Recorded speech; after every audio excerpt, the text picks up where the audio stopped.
চুপচাপ থাক।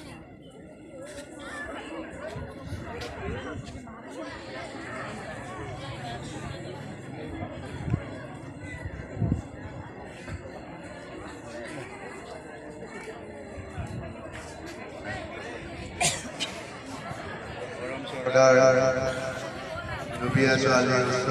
মাধ্যমিক বিদ্যালয়ৰ প্ৰধান শিক্ষক মহোদয়, উপস্থিত বিদ্যালয়ৰ পৰিচালনা আৰু উন্নয়ন সমিতিৰ সন্মানীয় সভাপতি মহোদয়, উপস্থিত আমাৰ গহপুৰ অগ্নি নিৰ্বাপক বাহিনীৰ সন্মানীয় বিষয়া মহোদয় আৰু আমাৰ ভলণ্টিয়াৰ মহোদয়, উপস্থিত অভিভাৱক অভিভাৱিকাসকল, আমাৰ আদৰ্শ অংগনবাড়ী কেন্দ্ৰৰ পৰিচালিকাদ্বয় আৰু শিক্ষাগুৰুসকলৰ লগতে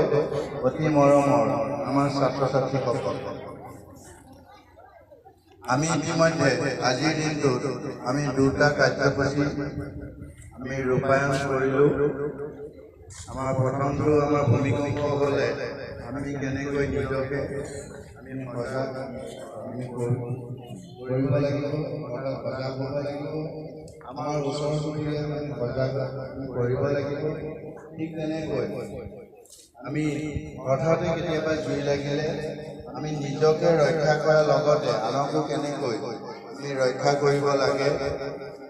আমি সেইখিনিৰ ওপৰতে আজি এই মকড্ৰিলটি অনুষ্ঠিত কৰা হৈছে। ইতিমধ্যে আমি দেখিলোঁ যে আমাৰ এটা চাইৰেনৰ শব্দ বাজি উঠিলে। এই শব্দ শুনাৰ লগে লগে আমি আমি য'তেই নাথাকোঁ কিয়, ঘৰ বাহিৰত বা আমাৰ আমি কিবা বজাৰত বা বিদ্যালয়ত বা ডাঙৰ এখন মুকলি সভাত আমি য'তেই নাথাকোঁ, যদি হঠাতে কেতিয়াবা জুই লাগে তেতিয়া আমি কি কৰিম যে প্ৰথমতে আমি আমাৰ মুখমণ্ডল এখন কাপোৰে বা আমাৰ হাত দুখনেৰে আমি ঢাকি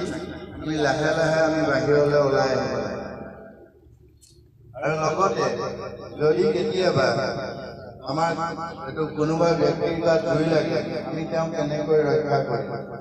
বা তেওঁক কেনেকৈ কি সাৱধানতা অৱলম্বন কৰিব, তাৰ বাবে আমি আৰু এটা অনুশীলন কৰিম যে আমি জুই